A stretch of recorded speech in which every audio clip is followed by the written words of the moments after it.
Olá pessoal, hoje eu vou ensinar vocês a fazer uma receita super legal, banoffee, rápida e deliciosa.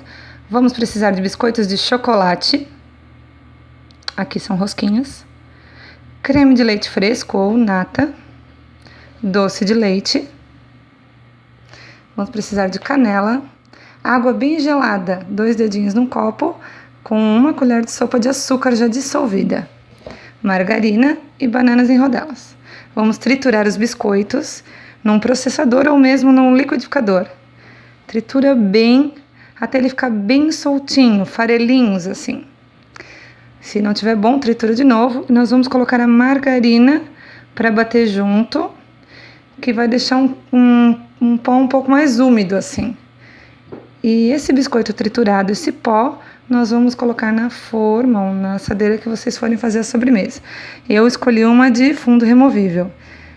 Apertem esse biscoito, essa mistura de biscoito com margarina, soca bem no fundo, que vai dar uma liga, né? Essa bolacha com a margarina. Depois de socado tudo, nós vamos espalhar o doce de leite.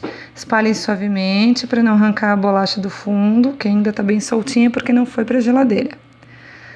Agora nós espalhamos as rodelas de banana por toda a superfície do doce de leite. Distribua bem, né, para que fique bem certinho.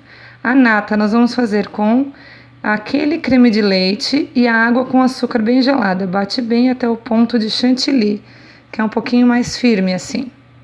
Esse chantilly a gente vai espalhar por cima da nossa torta banoffee. Espalha bem com uma colher ou com uma faca e leva à geladeira por 2 ou 3 horas. Depois de passar esse tempo, a gente peneira um pouco de chocolate em pó ou pode ser canela também. Corta as extremidades e tira a lateral da forma. Quando cortar a torta, ela vai ficar assim em camadinhas. Tira com bastante cuidado, que ela é uma torta bem sensível. Ó, a camada da bolacha, doce de leite, a banana e o chantilly, ou a nata, como nós chamamos aqui no sul. Para vocês verem bem as camadas aí, viramos e aproveitem porque fica deliciosa. Não vai no forno, não vai no fogo, só na geladeira.